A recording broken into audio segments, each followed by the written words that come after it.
We're now starting our third panel, which is focused on advances in atrial fibrillation technology and treatment.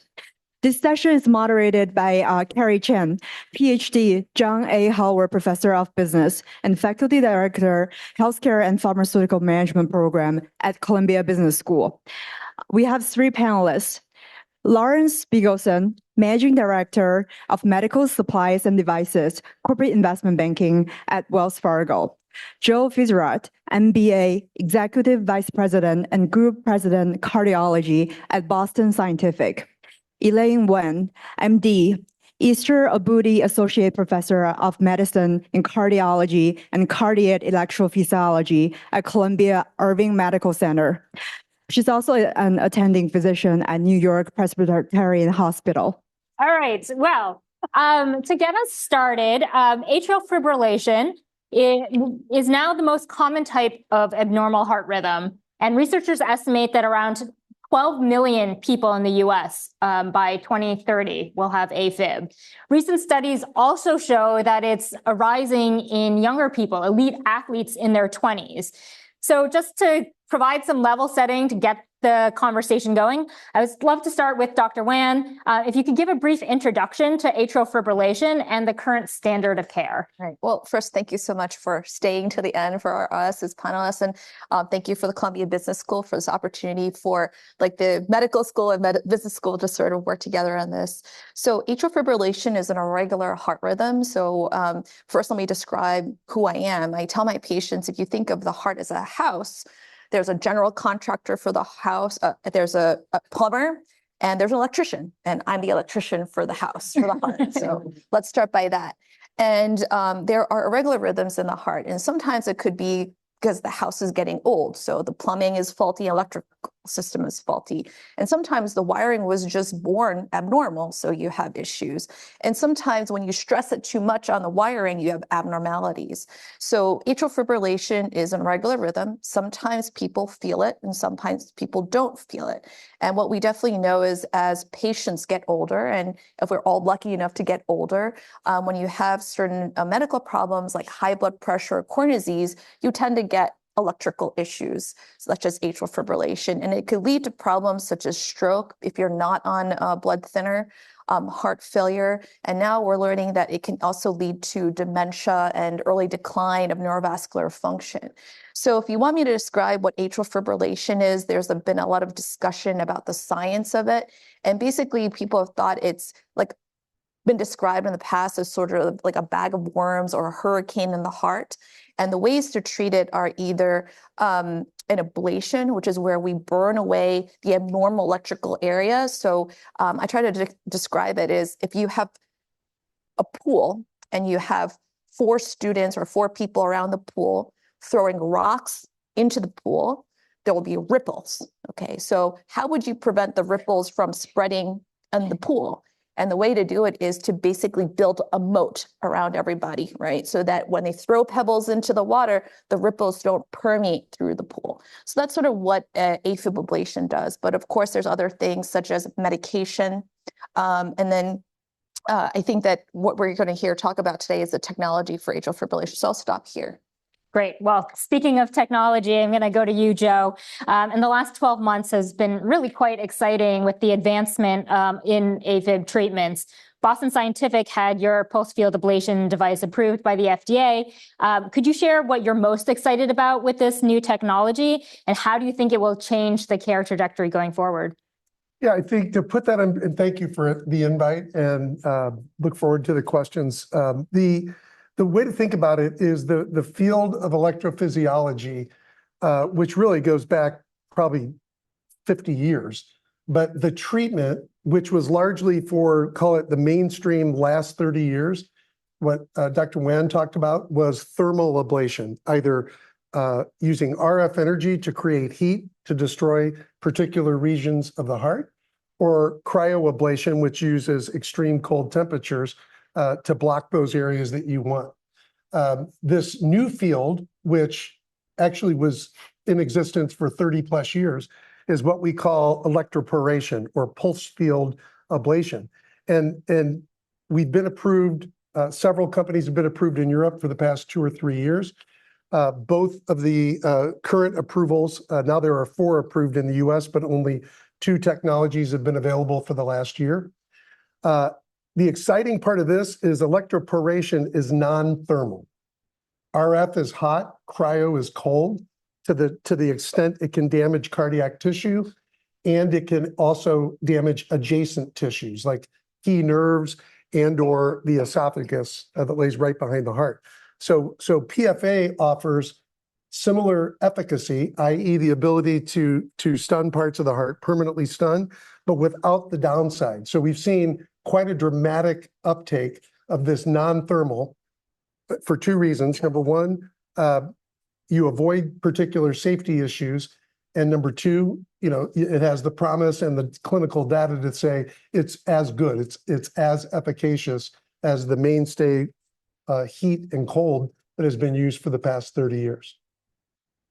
It's an exciting time, and I think it's on theme with a lot of what we've been talking about today in terms of the new technology really reducing risks for patients. Larry, you've been following this very closely, and in addition to Boston Scientific, Medtronic has a PFA device. J&J's device just got approved last week. What do you think are the most exciting things that are to come in the next, let's say, 6 months that we should be looking out for? Sure. Well, first, thank you so much for having me here. I would say 2 things. One is just how the competitive landscape evolves. J&J just got approval for Varipulse, I think a week ago. Medtronic got approval for their second device called Affera, which is interesting technology. To this point in the US, it's been Boston Scientific with Varipulse, and Medtronic with a technology called Pulse Select. So the next 6 months are going to be really interesting to see how the competitive landscape evolves. First. Second is also I wanted to bring in another treatment option for atrial fibrillation patients, which is left atrial appendage closure.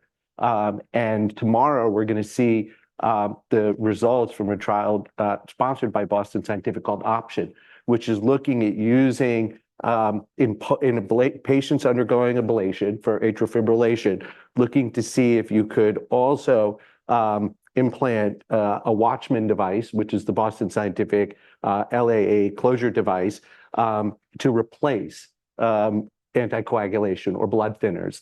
And the reason that's important is a lot of patients after ablation still need to be on anticoagulation for life. And there's a bleeding risk associated with that accumulates over time.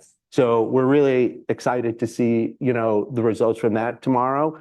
And we're very bullish on the atrial fibrillation ablation market, which right now is about $10 billion, growing over 20%. And the left atrial appendage closure market, which is about $2 billion, which we think it could grow to $6 billion by 2030. So, those are 2 areas that I would highlight. Do you want to add a little bit on the sneak peek, or are we going to have to wait until tomorrow to? No, I would. I think go? in my career we violated 1 embargo, so I'm not going to do the second one today. Fair enough. But Dr. Weiner, I was thinking maybe you could share a little bit that we now have these technologies that are coming in. There have been some that existed and with some risks associated with it. How are you seeing this affecting kind of the way that you're treating your patients going forward? And kind of what's the pathway to the adoption of these new devices for you? Well, thank you so much for Boston Scientific, J&J, MedTech, and Medtronic for bringing new technologies to the forefront for us as physicians to use technology to advance the care for our patients. And I think it's a good collaboration of advancing technology in medical care. So I definitely agree with what Joe said, is that there's less risk. So and also the process or the workflow of the ablation is, and I don't want to magnify this, but it is more efficacious. I don't want to say faster, it's more efficacious.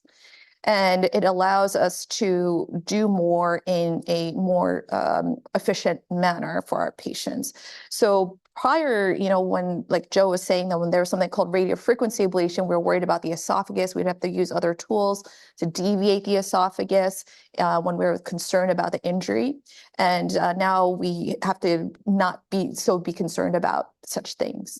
I think that it's true to talk about is that it is as efficient as radiofrequency ablation in those trials.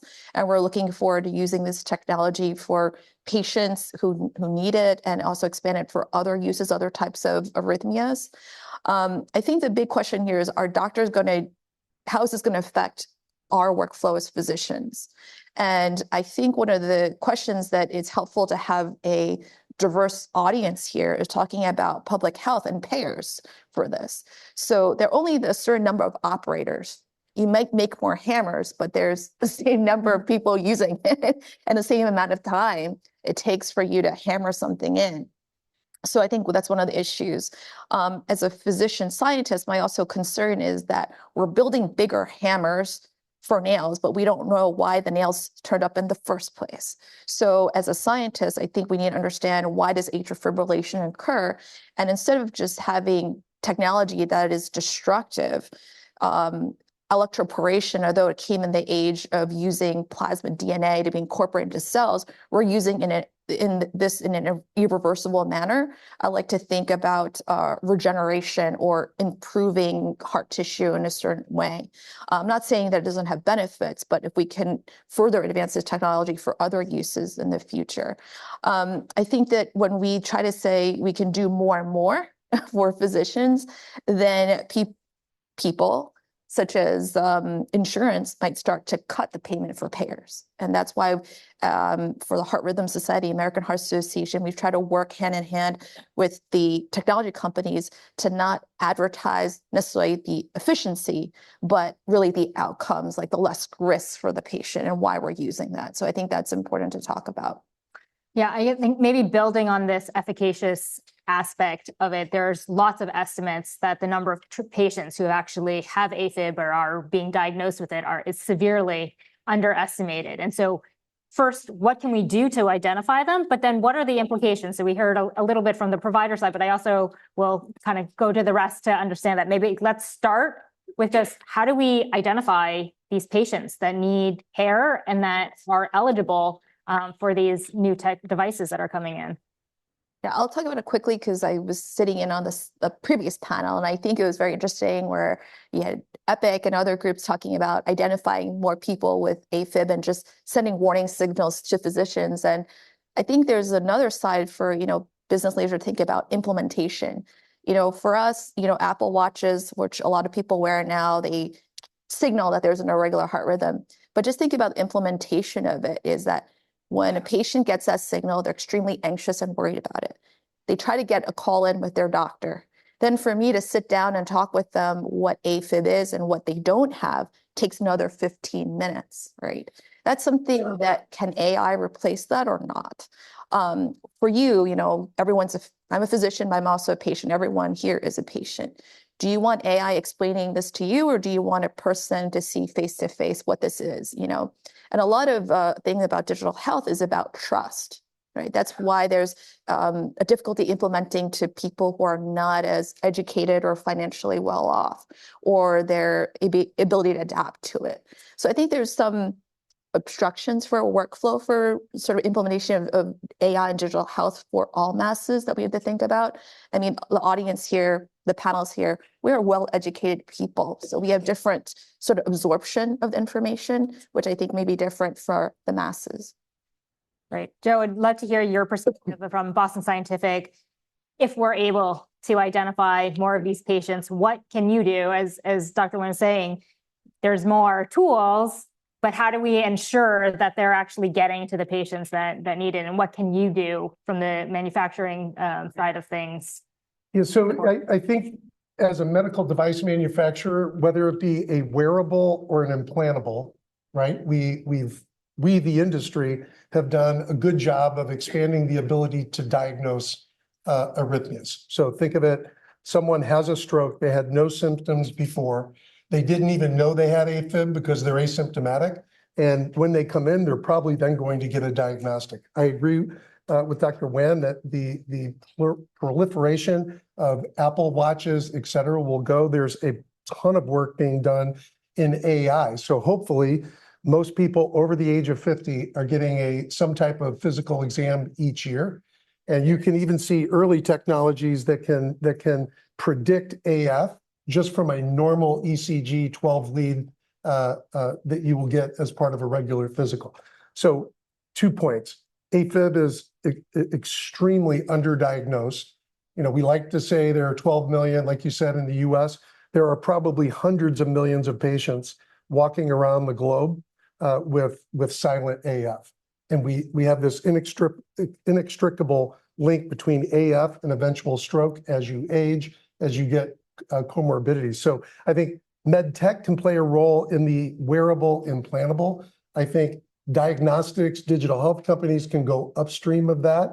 And then, of course, the other part of our job is what tools can we provide to electrophysiologists, structural heart interventionalists to actually solve the problem. Right. Larry, as you're kind of projecting forward, given this underdiagnosis, the advances from digital health and the providers to try to address that, and then the med tech organizations to try to fill in those treatments, how fast do you think this market is going to grow? And what do you see as the eventual market size given this landscape? Yeah. So as I mentioned earlier on LAA, we have it going from 2 billion to about 6 billion in 2030. So that's about a 25% CAGR. For AF ablation, it's about, it's over 10 billion today, 10 billion in 2024, growing again over 20%. And we see that continuing. I think we have probably, we have a market model. We probably have the market growing 15, 20% over the next, 5 to 7 years. So I can't remember the exact number, but everyone here can do the math. The numbers get pretty big. And so right now, those two markets are two of the fastest growing large markets in medical devices. The other one being the panel you had earlier on robotics. Mm-hmm. So you have two of the biggest, fastest growing areas in medical devices on the program here. But I don't, Joe, what is Boston Scientific's estimates? It's very similar, plus 20% growth rates for left atrial appendage closure and teens for ablations. The driver of this, and especially for all the Columbia grad school, is you always have to start, as you know, I'm not teaching you anything, with what's the prevalence and the incidence, right? So if you take a rich country like the United States and you dissect that, ablation, which has class 1 indications, Watchman is still at a 2B. Both of those, though, when you look at the prevalence, the pool of patients who have the disease and are indicated and or are reimbursed, both Watchman and ablation are in the, call it 10 to 15% penetration. And you have two things that are happening. Number one, you're going to get more diagnoses and you're going to get expansion of the indicated patient populations in both the ablative world and in the left atrial appendage closure world.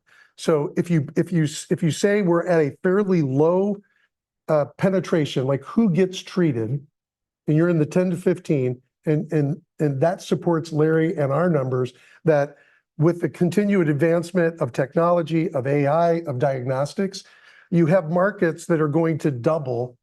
And the big question is, will they double in 3, 5, or 7 years? While they're, I'm repeating myself, while they're really underpenetrated today.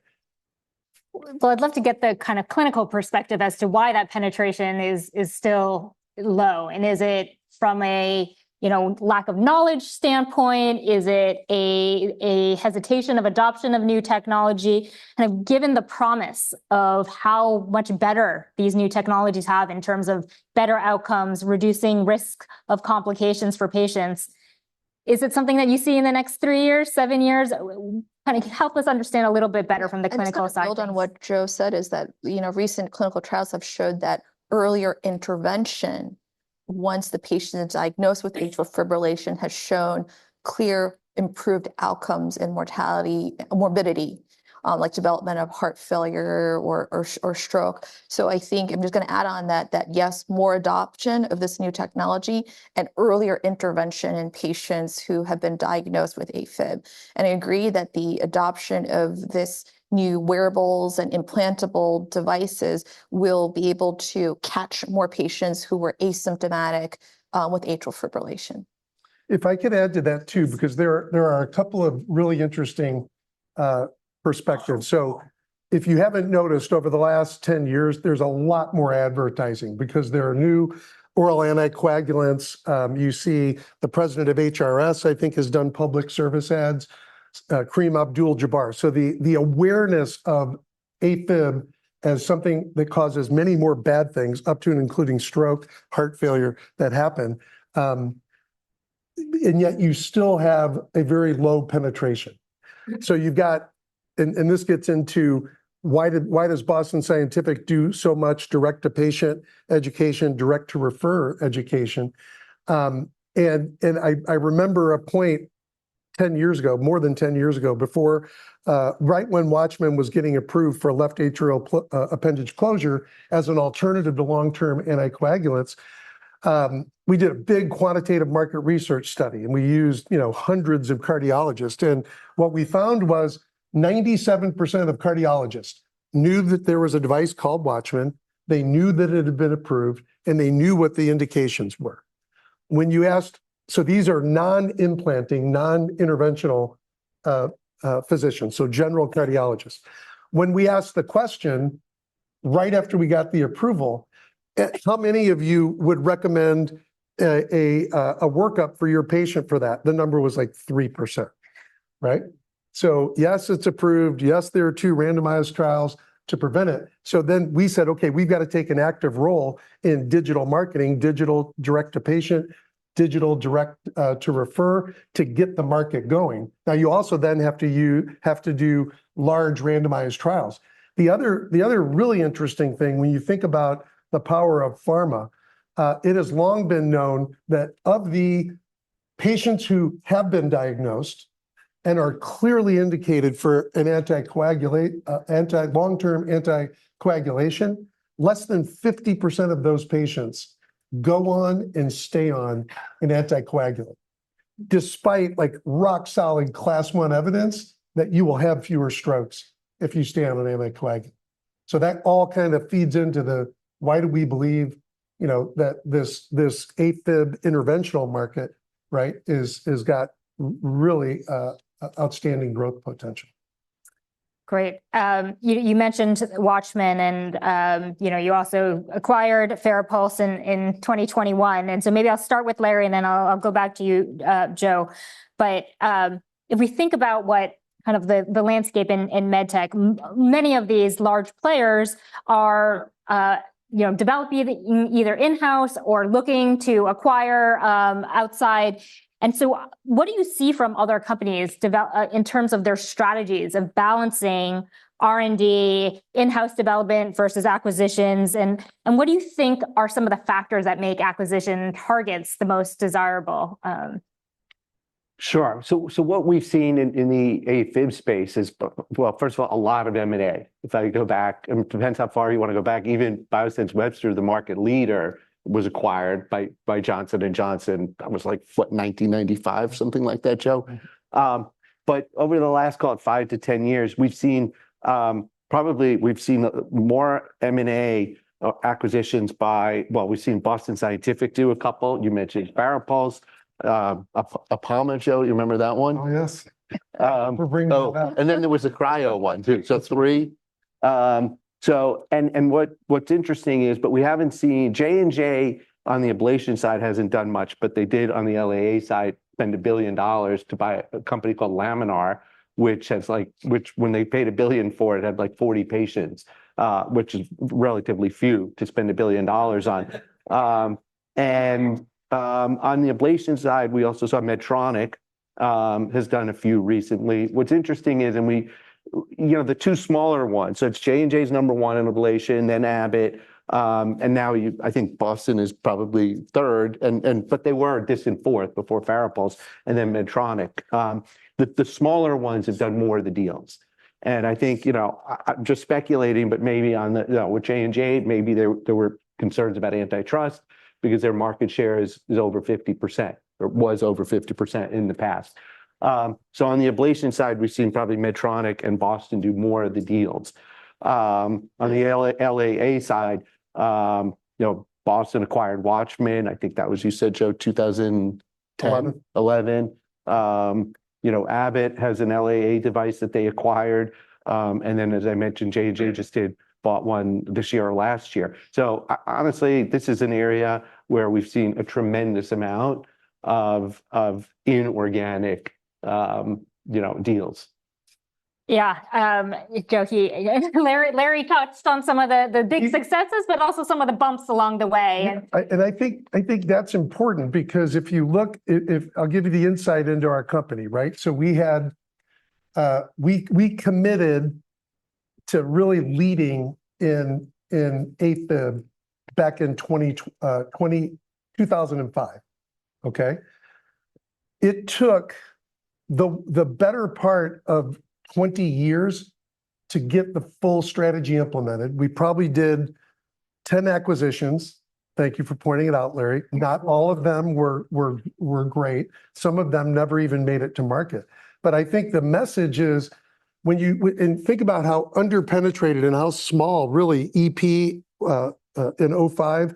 I think the first in man for a left atrial appendage closure device was just made. And now that market was well below 500 million, and it's 10 billion today, 20 years later. So no surprise, you're going to have to make multiple bets. That includes both organic R&D bets and inorganic, and you're going to fail. No one bats 1,000 in med tech M&A. And some of ours were fairly large losses, but some of ours were very big, like Watchman and Farapulse have been outstanding for us. But my point is, strategy, especially in an underpenetrated market, what the mistakes I see from the analyst and the BD and business school is, you assume things are going to happen way faster than they actually do. And you assume that you're going to have one magic bullet, and you're going to need multiple bullets and multiple guns to attack a market and to grow an underpenetrated market. So timing is always sort of misforecasted, and the amount of risk in what you're doing is always under forecasted. But you're not talking about this analyst. No, not our analysts. Oh, you're internal. Oh, you're not the people that we hire out of Columbia come in and say, hey, come on, tell us what we should buy and what we should invest more in. Joe, let me ask you on your view now, looking back, is, you talk about different companies put their, darts on different areas. Let's talk about renal denervation. At that time, all the companies put their chips in that field and all lost. Looking back now, what are your thoughts about that? Yeah, that's a great example too, because if you look, when did people start thinking about renal denervation? And that was probably the year 2000. Like, is there some autonomic connection between hypertension, et cetera? The first trials got done in, let's call it the early 2010 to 2015, and most of them failed. Yeah, let me tell the audience what renal denervation is. So it's thought that, for example, hypertension, right, probably the most common cardiovascular disease that everybody has at some point. And the thought at that time was, if you burn around the renal arteries to denervate it, like have no innervation, you would be able to relax the blood vessels. So there was a time period that they thought it was like the golden fleece, that everyone who has hypertension would go get this procedure, and they will no longer have to take their blood pressure medication. So that was the background about it. No, and then so everybody, I usually refer to most things in cardiology are like a knife fight in a phone booth, meaning it's highly competitive. You have big multinationals, and then you have a very large group of VC-funded incubators and companies. So if you look at the 10 years of investment in that space, and then all the clinical data sort of did not meet its endpoints. But then you look, and recently, I hate to give our competitors any credit, but two of our competitors finally got two renal denervation catheters approved to ablate the nerves that surround the renal artery. So now that's 20 years after the first ideas came up. And like Watchman, when it was approved in 2015, these where you have to go, okay, I've got a clinical trial that was positive. I've got a device that was approved, but you do have to go out and educate the referring doctors. Why is this a good thing for your patients, right? To even consider an invasive procedure. So when you look at renal denervation, similar to AFib ablation markets, those are 20 to 30-year strategies because they're complex disease states with all kinds of comorbidities. So it gets back to my point earlier that don't be shocked when some big revolution in med tech and in clinical medicine takes 20 years. I think this is a theme that came up earlier today too with the robotic surgery of the timeline at which there's starting to get penetration. And Larry, I would just love to get your perspectives as an analyst that doesn't fall under the category of what Joe was alluding to. What are you looking for? Because it's such a long time horizon. Most people, they're thinking about they have to bring value to their shareholders. It's a much shorter time horizon. So what are those things that you can see in the commitment to these longer term strategies, but also balancing that more short term requirements that all of these organizations need to meet? So when we're analyzing the public companies, we're analyzing new markets, new technology. Let's start with the public, but then I think also just as they're coming in, the big, large public companies maybe are also trying to evaluate these newer entrants and where there might be synergies. Right? Yeah, we look at the market size. What's the prevalence, the incidence pool, how big is the market? Is there an unmet clinical need? Then the technology, the clinical data, how de-risked is the clinical data? We have to evaluate, so the regulatory strategy, the regulatory pathway. A big one, as Joe knows, is also now is the reimbursement, the CMS. We have to think about the reimbursement pathway, and then it's commercial adoption. Does the company have the wherewithal, to launch this technology in the market? Those are the pieces that we look at. Obviously, the competitive dynamics. So I think those are the pieces. Public or private company funding. Obviously, for a private company, access to cash. Dr. Wen, I see you nodding, and I think Larry is touching on a couple of things that we had spoken about earlier from the reimbursement landscape and kind of how that impacts the adoption and the use and what the implications are. We heard it come up a number of times today about burnout for our providers. Right. And so there's this promise, but how do you think about how everything kind of interacts together in your adoption of new technology? Think of me as like a pizza maker. Before I was making 10 pizzas, and now Joe's comes out with a faster oven, and then CMS says, "Oh, your faster oven, you can now bake twice the amount of pizzas." So instead of making 10 pizzas now a day, I have to make 20 pizzas to make the same amount that I was earning before the technology of 10 pizzas, right? So now all day long I'm making pizzas, but then I also have all these Apple Watches flaring up, and people are like, "I want more pepperoni," or I want cheese. Why did you have less pepperoni or cheese than before? So I think it's the reality of being a physician that you want to deliver more, and all these technologies are supposed to help you. And they do, but then you end up having to do more. And I think that's one of the limitations. And I'm not saying AI can't help. AI can definitely help, like flag, which are high priorities, which are lower priorities. But the plethora of data is a data deluge, which I think for us is the American Heart Association, American College of Cardiology, or Heart Rhythm Society is trying to work with technology, private companies to help us solve these issues. And, Epic is also helpful. The best would be the integration of everything. If Joe's company flags an alert from a device, I read it and Epic automatically bills it. There's a good workflow, that would help us too. So I think there's a lot of space for creativity, people in the audience to help us out, to help doctors deliver better care to patients. I think the thing I would add to that is, if you take the numbers Larry put up there, that means the capacity to do twice the number of procedures in the number of patients in 3, 5, 7, or 9 years has to double. So something has to dramatically change to support that. Because right now, if you said, how many electrophysiologists are we graduating this year, and how many will we be graduating next year? How many cath labs do we have around the world? How many will we have 5, 7 years from now? How many structural heart interventionalists do we have? Those numbers aren't doubling. So something has to change for Dr. Wen to make 20 pizzas a day.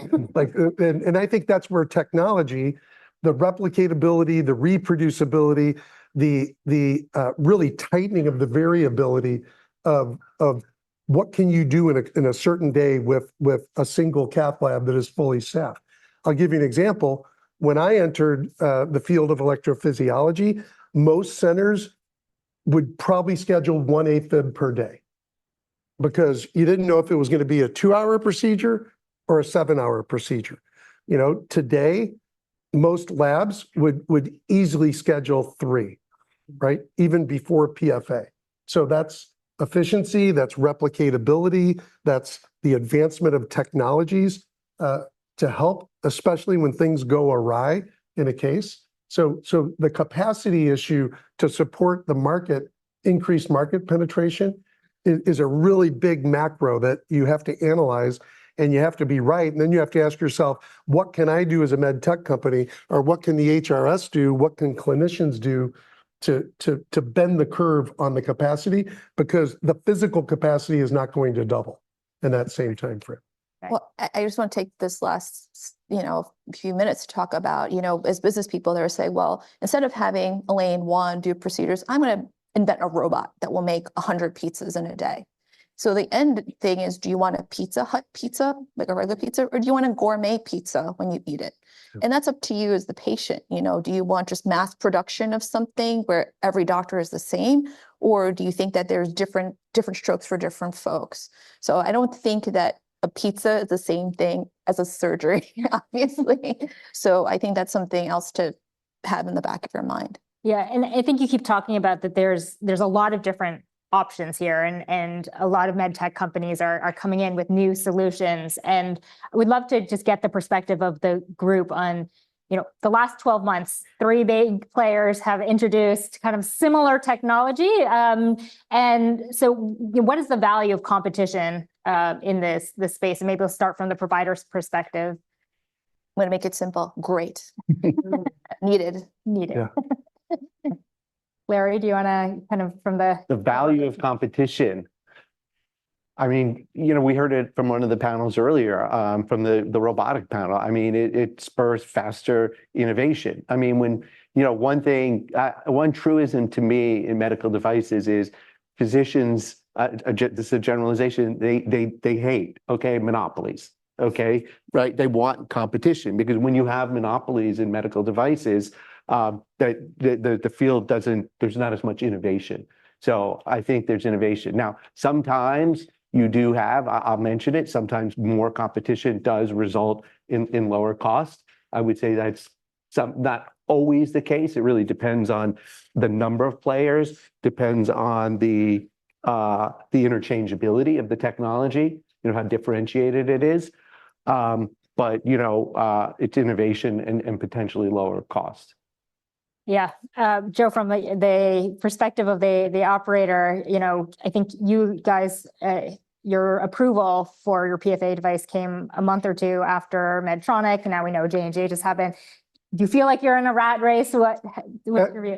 Everything in the cath lab, as I said before, is highly competitive. Monopolies really don't last that long. But I agree with both points. Competition breeds innovation. And in the end, the patient, the hospital systems, and the physicians benefit from highly competitive markets, because what that means is you have big multinationals like the companies that we've been mentioning, and then that fuels the innovation pipeline of the VC-funded world. So I think the link between in big markets where you have strong competition, you can also say you have a demand and really a requirement to drive innovation. Great. I'm going to ask one last question before we open it up to the audience. And I want to go to Dr. Wan. Just this discussion about preventative care always arises when we think about healthcare. We have skyrocketing costs. It's not an area that this country has been very good at focusing on. But with new drugs like Ozempic and Wegovy, it's possible that treatment with these drugs are going to impact the prevalence of AFib and other cardiac diseases. And so I want to understand a little bit better, how do you think about preventative care, and what do you think the long-term impact of this kind of new arisen focus on preventative care may have on these types of devices and procedures that we're talking about going forward? Well, I'm going to be pro-tech, as I think I've been a attending physician for over a decade now. I'm going to say every time I do rounds, the patients are just getting sicker and sicker. And the reason why is everyone's had a transplant or had some type of cancer, and they all end up having atrial fibrillation, and it becomes harder to treat. So I think that preventative care is absolutely necessary, especially now everything is being digitized. Like Amazon probably knows how much salt you're buying in your Whole Foods grocery, right? So they probably know how much grams of fat you're buying in your grocery list. So I think there's definitely be more detection and data, and that leading hopefully to more therapies for better preventative care. And I think hopefully that will lead to earlier detection and maybe earlier intervention that would lead to less of atrial fibrillation in the patient population. So I think it's going to be both ways, like the number of sicker people are going to be sicker because people are living longer lives. There's better treatment for cancer and other diseases. But I think earlier detection will also lead to detecting a broader patient population, younger patient population with disease. Great, thanks. I'm going to open up questions to the audience. Can't see anything, so.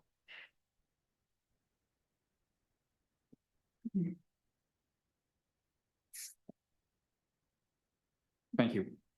Alex Richter, I have a question on the topic of diagnosis, that there's a lack of diagnosis. Is that because the standards for who should get screened aren't aggressive enough, or is the follow through for people conceptually at risk not consistent enough? Like, why are we missing so many patients? Because we have the tools for detecting it in theory, right? Yeah, I mean, there have been studies that have been done in other countries with nationalized healthcare, right? Like Sweden or in areas in Europe. And there's like incidence and also how much you catch. So obviously younger patients who are healthy probably don't have cardiovascular disease. So you need to focus on the more likelihood to catch the disease. But it's also a very versatile topic because younger patients are more open to digital technology and being screened and being checked. So eventually you will get them. But then it's also how amenable are they to getting treatment for it? For example, I'll tell you, my youngest patients are the hardest to treat because they want to like exercise, go skiing and stuff, and I tell them you need to either get treatment before you do all those things. And we live in a society now where everything is very impulsive. I want it now. I want to do it now. And it doesn't really work that way in healthcare. I want to be fixed right now. Joe and other companies are building us better technologies to get there, but it still takes some time. So I think that we will be catching more patients, but it depends on who you're targeting to catch.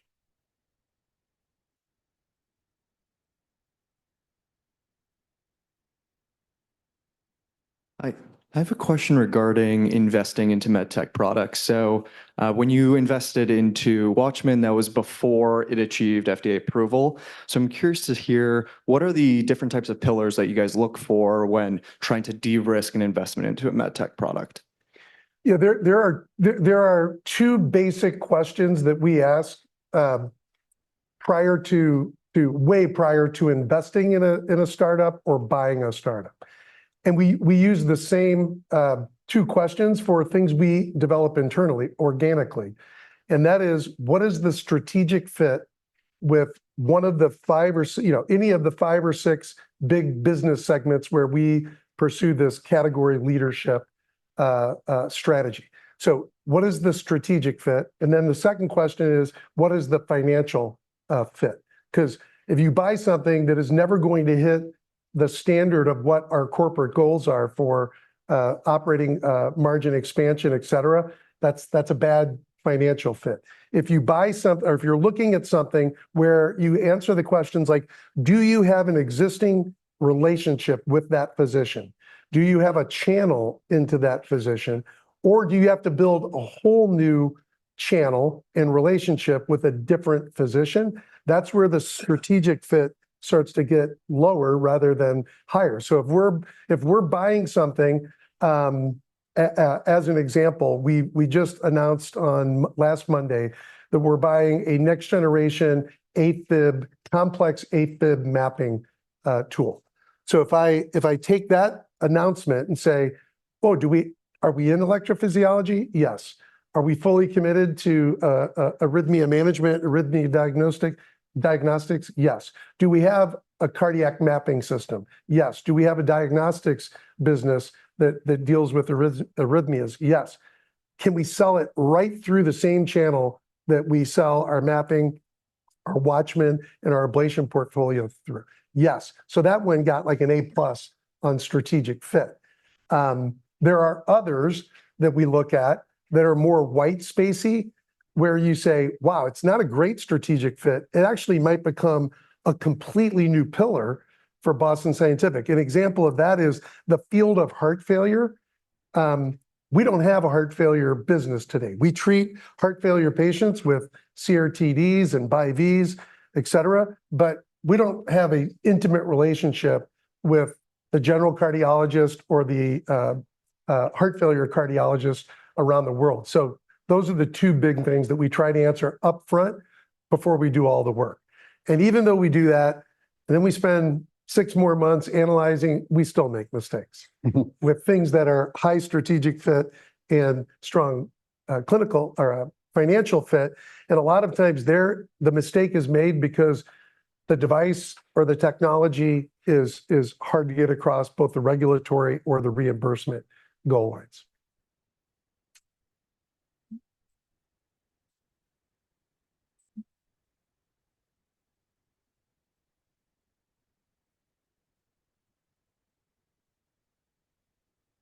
Hi, Steve Brooks, Brooks MedTech. I don't have a question as much as a comment. There's a lot of Columbia Business School students here. I was a cardiologist, interventional and general cardiologist. I worked at FDA. I was a medical officer for all of the renal denervation products early on before Simplicity failed. And that's a great example. And my comment here had to do with shifts of capital and understanding baseline data. So when the preliminary studies were done and every single device that you put into a renal artery, it was magic. Blood pressure dropped 25, 30 millimeters mercury. There seemed to be minimal side effects. When Medtronic went into their pivotal trial, it's now a Harvard Business School case study on what went wrong. They changed their device. They targeted physicians that were less experienced than the physicians that were using it in the feasibility trials. There are 20 different reasons that trial failed. And when it did, all this great overexuberance for renal denervation, where a single procedure could treat non-compliance in patients who were prone to long-term chronic disease and stroke, all the money went out. And if you look at the data, there are a lot of really good reasons why that trial failed. And the follow-on effect was that all of the money got out of renal denervation. Smaller companies failed or went long. It took 7 or 8 years to actually recover. So my comment on that is, understand the data, the basic data. Don't follow the pundits that are talking, and continue to fund innovation based on fundamentals. My other comment I was hoping to make, you mentioned Watchman, Joe, when it first came out, and how there was such awareness of what it did and the indications for it, but no adoption. So just like, the first model year of a car, you don't want to buy it until you see what goes wrong. There was interesting data in the pivotal trials early on about complication rates of perforation and the large user curve for, learning it for physicians. Physicians need to learn it. Now that is, minimized. Generation 2 and 3, the safety is incredibly better. So, and so my comment to that is, understanding expectation to roll in the initial data when something comes through FDA is enough to get through that bar. A bootstrap small startup isn't going to be able to do a wide-ranging clinical trial. Maybe a Boston Scientific or Medtronic, a large company can. If you can build in clinical outcomes to understand where this new technology is going to fit into standard of care, competing technologies, when you hit the market, when you finally get through FDA and now you can start your sales, you can increase that ramp and increase your adoption. So my comment would to be more purposeful clinical trials, bringing in more useful endpoints. So sorry, No, I agree with that, because you can't be in interventional medicine, especially in cardiology, and claim you've never had failures. So the key there, whether you talk about renal denervation or even left atrial appendage closure or electrophysiology, is can you understand why you failed? So you might do a new ablation catheter, and you might go and do a first in man or an early feasibility study. You might do a new structural heart mitral valve. The question is, why did you fail, right? What was it about the patient's anatomy, the patient's condition, the device, the delivery system, the operator? I think in the case of renal denervation, there were like multiple hypotheses on why it didn't work. In left atrial appendage closure, we've had multiple devices that we thought, hey, it's going to launch in Europe in 2015, slam dunk, and the device fails its chronic animal study. Or you get it across the goal line, you go out and do a very limited market release, and the device doesn't perform exactly as all the engineers had convinced us. So I think the point there is you got to run better clinical trials, you got to do better bench, you got to do better animal to identify what are the Achilles heels of a particular product or a procedure, or is there a bigger learning curve that you expected for the actual physician who's treating the patient? So I think understanding that you can overcome failures. We do it all the time. It's really hard when you say, I have no idea why we failed.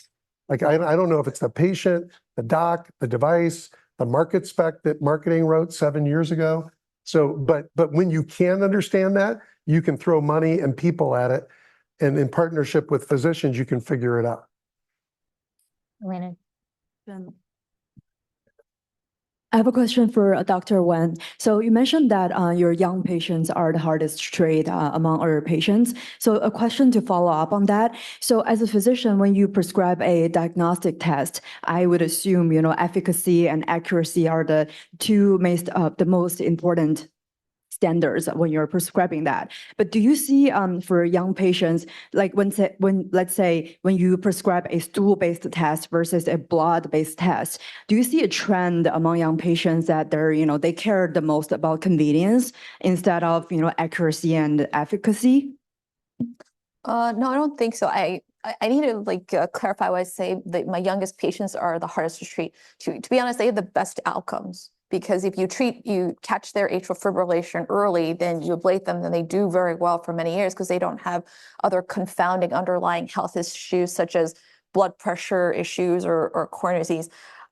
Why I say they're the most difficult to treat is that they don't want to do procedures, which I totally understand. If I were 18, I wouldn't want to do a procedure either, even though they have better outcomes. And everyone wants everything at once, right? You want cheap, you want fast, and you want to be high accuracy, but sometimes it doesn't always work that way.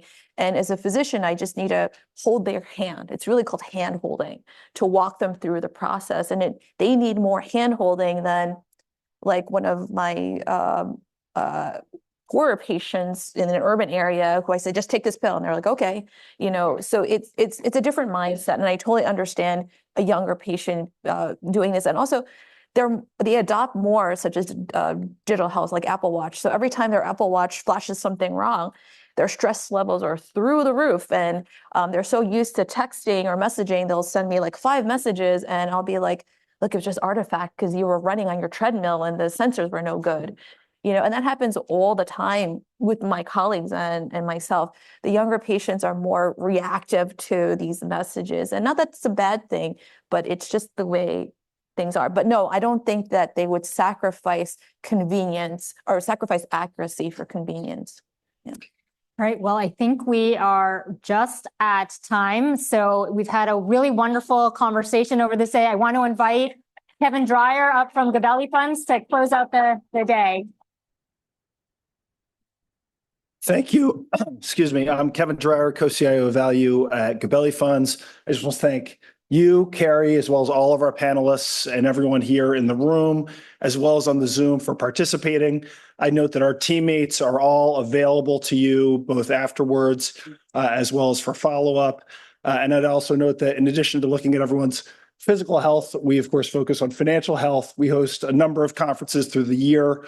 Our next one is on 852B6 right here in the Paley Center that deals with some tax dynamics for funds. And we have others throughout the year. The next one is the Pump Valve Motor Conference on February 27th. And with that, I will just invite up our chairman and CIO, Mario Gabelli.